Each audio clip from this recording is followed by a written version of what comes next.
Hello, ഇന്നത്തെ നമ്മുടെ വിഷയം എന്ന് പറയുന്നത് ഡയറ്റിങ് ചെയ്യുന്നവർക്ക് വേണ്ടിയുള്ളതാണ്. നമുക്കറിയാം, നമ്മൾ ആരോഗ്യ സംബന്ധമായിട്ടുള്ള പല രീതിയിലുള്ള ഡയറ്റുകൾ നമ്മൾ ഫോളോ ചെയ്യുന്നുണ്ട്. ചില ആൾക്കാർ പ്രത്യേകിച്ച് ഒരു ഡയറ്റും ഫോളോ ചെയ്യാതെ എന്ത് ഭക്ഷണവും കഴിക്കും എന്നുള്ള രീതിയിലുള്ള ആൾക്കാരുണ്ട്. ചില ആൾക്കാർ ഒരു പർട്ടിക്കുലർ ഡയറ്റെ ഫോളോ ചെയ്യും. ചിലർ വെജിറ്റേറിയൻ ആയിരിക്കും. ചില ആൾക്കാർ പലതരത്തിലുള്ള ഈ ഫാറ്റ് മാത്രം കഴിക്കുന്ന പല പല പേരുകളിൽ അറിയപ്പെടുന്ന നോൺ വെജ് മാത്രം കഴിക്കുന്ന ആൾക്കാർ, അങ്ങനെ അതുപോലെ ഇന്റർമീഡിയറ്റ് ഫാസ്റ്റിംഗ് ചെയ്യുന്ന ആൾക്കാർ, ഫൈബർ അടങ്ങിയിട്ടുള്ള ഭക്ഷണത്തിന് വേണ്ടി ധാരാളം ഇലക്കറികൾ, അങ്ങനത്തെ സലാഡുകൾ, അതൊക്കെ ധാരാളമായി ഉൾപ്പെടുത്തുന്ന ആൾക്കാർ. എന്ത് തരത്തിലുള്ള ഡയറ്റിംഗ് ആയാലും നമ്മളൊരു പുതിയ ഡയറ്റിംഗ് ചെയ്യുന്നതിന് മുമ്പ് ആയുർവേദം റെക്കമെൻഡ് ചെയ്യുന്നത് പ്രകാരം നമ്മുടെ ഡൈജസ്റ്റീവ് ശേഷിയെക്കുറിച്ച് നമ്മൾ ചിന്തിക്കണം. നമ്മുടെ അഗ്നിയെക്കുറിച്ച്, നമ്മുടെ അഗ്നി എന്ന് പറയുന്ന ഒരു കൺസെപ്റ്റ് ആയുർവേദത്തിലുണ്ട്. അതെന്ന് വെച്ചാൽ നമ്മുടെ മൊത്തത്തിലുള്ള നമ്മുടെ ദഹനശേഷിയാണ് നമ്മൾ അഗ്നി എന്ന് പറയുന്നത്. അപ്പോൾ നമ്മുടെ അഗ്നിക്ക് പറ്റാത്ത രീതിയിലുള്ള ഫുഡാണ് കഴിക്കുന്നതെങ്കിൽ അത് നമുക്ക് എന്തിലേക്ക് നയിച്ചേക്കാം? നമുക്ക് അനാരോഗ്യത്തിലേക്ക് ഒരുപക്ഷെ നയിച്ചേക്കാം.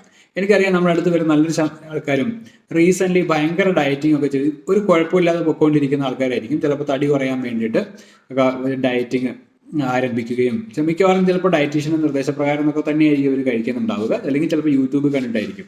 അപ്പോൾ ഒരു പർട്ടിക്കുലർ ഡയറ്റ് എടുക്കുകയും ആ ഡയറ്റ് അങ്ങോട്ട് തുടങ്ങി കുറച്ച് കാലം കുഴപ്പമില്ലാതെ പോകും. പക്ഷെ കുറച്ച് അങ്ങോട്ട് നീങ്ങി കഴിയുമ്പോൾ ബുദ്ധിമുട്ടുകളുമായി, വയറ് സംബന്ധമായിട്ടുള്ള ബുദ്ധിമുട്ടുകൾ, IBS പോലത്തെ പ്രശ്നങ്ങളൊക്കെ ആയിട്ട് വരുന്ന ധാരാളം പേഷ്യൻസ് ഉണ്ട്. അപ്പോൾ അവർക്കൊക്കെ നമ്മൾ ചെയ്യാറുള്ളത് അവരുടെ അഗ്നി കറക്റ്റ് ചെയ്ത് കൊടുക്കുക എന്നുള്ളതാണ്. നമ്മുടെ ദഹനശേഷിക്ക് അനുസരിച്ചുള്ള ഭക്ഷണം മാത്രമേ നമ്മൾ കഴിക്കാൻ പാടുള്ളൂ. പിന്നെ അത് മാത്രമല്ല, നമ്മൾ ഈ ഫൈബർ അടങ്ങിയിട്ടുള്ള ഭക്ഷണം കഴിക്കണം എന്നൊക്കെ പറയുമ്പോൾ പൊതുവേ നമ്മളെ എക്സ്പേർട്സ് ഒക്കെ നമുക്ക് പറഞ്ഞു തരുന്നത് സലാഡുകൾ ധാരാളം കഴിക്കണം എന്നൊക്കെയാണ്. സംഭവം ശരിയാണ്, സലാഡുകളിലെല്ലാം ഫൈബർ അടങ്ങിയിട്ടുണ്ട് എന്നുള്ളത് വളരെയധികം ശരിയാണ്. പക്ഷെ നമ്മളൊന്ന് ആലോചിച്ച് നോക്കിക്കഴിഞ്ഞാൽ യഥാർത്ഥത്തിൽ നമ്മൾ ഇതുവരെ ജീവിച്ചു വന്നിട്ടുള്ള നമ്മുടെ ചെറുപ്പം മുതൽ നമ്മൾ കഴിച്ചു വന്നിട്ടുള്ള നമ്മളൊരു ഭക്ഷണമാണ്, നമ്മുടെ ഒരു ഭക്ഷണ രീതിയാണ് നമ്മളെ അക്കസ്റ്റംഡ് ആയിട്ടുള്ള ഒരു ഭക്ഷണ രീതി. ആയുർവേദത്തിൽ അതിന് സാത്മ്യ ആഹാരം എന്നാണ് ഇതിനെ വിളിക്കുന്നത്. സാത്മ്യ ആഹാരം എന്ന് വെച്ച് കഴിഞ്ഞാൽ നമുക്ക് ശീലമായിട്ടുള്ള രീതി, നമ്മുടെ ശീലങ്ങൾ, ആ ശീലങ്ങൾ നമ്മുടെ ആരോഗ്യത്തെ നമ്മൾ സഹായിക്കുന്നത്. നമ്മൾ ശീലമില്ലാത്തൊരു കാര്യം ചെയ്താൽ നമുക്ക് പെട്ടെന്ന് അസുഖം വരുന്നതായിട്ട് നമുക്കറിയാം. അതായത് നമുക്ക് ചൂടുവെള്ളത്തിൽ കുളിക്കുന്നതാണ് ശീലം. പെട്ടെന്ന് ഒരു ദിവസം വേറൊരു സ്ഥലത്ത് പോയി അവിടുന്ന് തണുത്ത വെള്ളത്തിൽ കുളിക്കേണ്ടി വന്നാൽ നമുക്ക് അസുഖം വരും. അതുപോലെ തന്നെ നമുക്ക് ഒരു പർട്ടിക്കുലർ ചെരുപ്പിട്ട് നടക്കുന്നതാണ് ശീലം. ഒരു ദിവസം ചെരുപ്പിടാൻ പറ്റിയില്ല, ചെരുപ്പിടാതെ നടക്കേണ്ടി വന്നു. അങ്ങനെ നമ്മുടെ കാലിന് എന്തെങ്കിലും ബുദ്ധിമുട്ട് കൊള്ളുക, മുള്ളു കൊള്ളുക, അല്ലെങ്കിൽ കാലിന്ന് മടങ്ങിപ്പോയി, അങ്ങനെ ഒരുപാട് കാര്യങ്ങളുണ്ട്. നമ്മൾ കട്ടിലേക്ക് കിടന്ന് ശീലിച്ച ആള് ഒരു ദിവസം തറയിൽ കിടക്കേണ്ടി വന്നു. അപ്പം അങ്ങനെ ഒരുപാട് ബുദ്ധിമുട്ടുകൾ നമുക്ക് ഈ ശീലങ്ങൾ മാറ്റി കഴിഞ്ഞാൽ ഉണ്ടാവും. അപ്പം അതുപോലെ തന്നെയാണ് ആഹാരത്തിലെ ശീലങ്ങളും നമ്മൾ വളരെ പെട്ടെന്ന് മാറ്റരുത്. നമുക്ക് മാറ്റണ്ടെന്നല്ല, മാറ്റാം. നമ്മുടെ തെറ്റായിട്ടുള്ള ഒരു കാര്യമാണ് നമ്മൾ ചെയ്ത് ശീലിച്ചതെങ്കിൽ നമ്മളത് മാറ്റാം.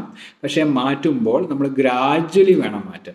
നാളെ മുതൽ ഞാൻ ഉച്ചയ്ക്ക് ചോറുണ്ടെന്നില്ല, ചോറിന് പകരം മറ്റെന്തെങ്കിലും ആക്കുക, സലാഡുകളാക്കുന്നു. അല്ലെങ്കിൽ നാളെ മുതൽ അരിയാഹാരം കംപ്ലീറ്റ് കട്ട് ചെയ്യുന്നു, എന്നിട്ട് നമ്മൾ മറ്റൊരു ഡയറ്റിലേക്ക് മാറുന്നു. അങ്ങനെയൊക്കെ പലരും പറയാറുണ്ട്.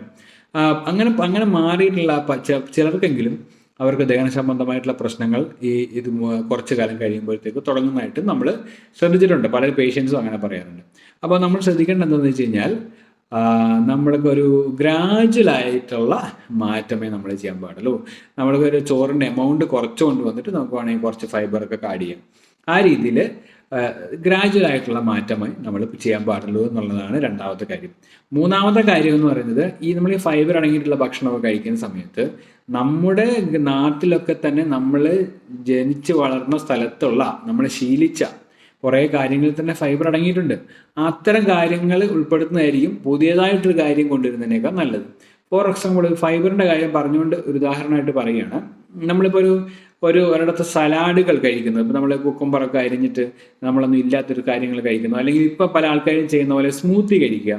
സ്മൂത്തിയൊക്കെ കഴിക്കുന്ന സ്മൂത്തി എന്ന് നമ്മൾ ജനിച്ച് വളർന്ന സ്ഥലത്ത് നമ്മൾ ശീലിച്ചിട്ടുള്ള സാധനങ്ങളല്ല ഈ സ്മൂത്തി എന്ന് പറയുന്നത്. പലരും ഒരു ട്രെൻഡായിട്ടുള്ള സാധനമാണ് ഈ സ്മൂത്തി കഴിക്കുക, അതുപോലെ സലാഡ്സ് കഴിക്കുക എന്നൊക്കെ പറയുന്നത്. ഇതൊക്കെ നമ്മൾ ജനിച്ച് വളർന്ന ആ ഒരു കാലഘട്ടം മുതൽ നമ്മൾ ശീലിച്ചിട്ടുള്ള കാര്യങ്ങളല്ല. അപ്പോൾ അതുകൊണ്ട് തന്നെ നമുക്ക് എന്ത് ചെയ്യാൻ പറ്റുമെന്ന് ചോദിച്ചു കഴിഞ്ഞാൽ, നമുക്ക് ഫൈബർ അടങ്ങിയിട്ടുള്ള ഭക്ഷണ സാധനങ്ങളിൽ നമ്മൾ ശീലിച്ചത് ഏതൊക്കെയാണെന്ന് നോക്കുക. ഈ ശീലിച്ചത് നമുക്ക് കൂടുതലായിട്ട് ഉൾപ്പെടുത്താം. ഫോർ എക്സാമ്പിൾ നമ്മൾ ചോറിൻ്റെ എമൗണ്ട് കുറച്ചുകൊണ്ട് നമുക്ക് അവിയൽ ഭക്ഷണമായിട്ട് ഉൾപ്പെടുത്താം. അവിയൽ കൂടുതൽ നമ്മൾ ധാരാളം ഫൈബർ അടങ്ങിയിട്ടുള്ള പച്ചക്കറികൾ കൊണ്ട് ഉണ്ടാക്കുന്ന ഒരു സാധനമാണ്. അപ്പോൾ അവിയൽ നല്ല ഫൈബർ അടങ്ങിയിട്ടുള്ളതാണ്, അത് ഉൾപ്പെടുത്തുക. അതുപോലെ തന്നെ വാഴക്കൂമ്പിൻ്റെ തോരൻ, വാഴക്കാമ്പ് കൊണ്ടുള്ള, അതായത് വാഴപ്പിണ്ടി കൊണ്ടുള്ള തോരൻ ഉൾപ്പെടുത്തുക. അത്തരം ഭക്ഷണ സാധനങ്ങൾ കൂടുതലായി ഉൾപ്പെടുത്തിക്കൊണ്ട് ചോറിൻ്റെ അളവ് കുറയ്ക്കുക. അപ്പോൾ അങ്ങനെ ചെയ്യുമ്പോൾ എന്ത് പറ്റുമെന്ന് വെച്ചാൽ നമുക്ക് കഴിച്ച് ശീലമുള്ള സാധനങ്ങളാണ് ഇതെല്ലാം. ഈ വാഴക്കൂമ്പ് തോരനായാലും വാഴപ്പിണ്ടി ആയാലും അവിയലായാലും അല്ലെങ്കിൽ മറ്റ് ഇലക്കറികൾ, ചീര കറികളൊക്കെ ആയാലും ചീരത്തോരനൊക്കെ ആയാലും ഇതെല്ലാം നമുക്ക് കഴിച്ച് ശീലമുള്ളതാണ്. അതുകൊണ്ട് അതിൻ്റെ എമൗണ്ട് ഗ്രാജ്വലി ഒന്ന് കൂട്ടിയെന്നും പറഞ്ഞുകൊണ്ട് വലിയ കുഴപ്പമില്ല. എന്നാൽ അതേസമയം നമ്മൾ ഇന്ന് വരെ കഴിക്കാത്ത മറ്റൊരു ഭക്ഷണ സാധനമാണ് നമ്മൾ കഴിക്കുന്നതെങ്കിൽ അത് നമുക്ക് എന്തുണ്ടാവാൻ സാധ്യതയുണ്ട്? അതൊരു നമുക്ക് ഒരു ആരോഗ്യ പ്രശ്നത്തിലേക്ക്, നമ്മളൊരു വയറിൻ്റെ പ്രശ്നത്തിലേക്ക് നമ്മളെ നയിക്കാൻ സാധ്യതയുണ്ട്. അപ്പം ഇത്തരം 2-3 കാര്യങ്ങളാണ് നമ്മൾ പ്രധാനമായും ഡയറ്റ് ചെയ്യുമ്പോൾ ശ്രദ്ധിക്കേണ്ടതായിട്ടുള്ള കാര്യങ്ങൾ. അപ്പോൾ ഇന്നത്തെ വീഡിയോ ഇവിടെ നിർത്തുകയാണ്. ഈ വീഡിയോ എല്ലാവർക്കും ഇഷ്ടപ്പെട്ടെങ്കിൽ, മറ്റുള്ളവർക്ക് പ്രയോജനപ്രദമാണെന്ന് തോന്നുന്നുണ്ടെങ്കിൽ അവർക്കും കൂടി ഷെയർ ചെയ്ത് കൊടുക്കുക. ഈ വീഡിയോ ലൈക്ക് ചെയ്യുക. ചാനൽ സബ്സ്ക്രൈബ് ചെയ്യാത്ത കാണുന്നവർ സബ്സ്ക്രൈബ് ചെയ്യുക. മറ്റൊരു വീഡിയോയുമായി വീണ്ടും വരാം. നമസ്കാരം.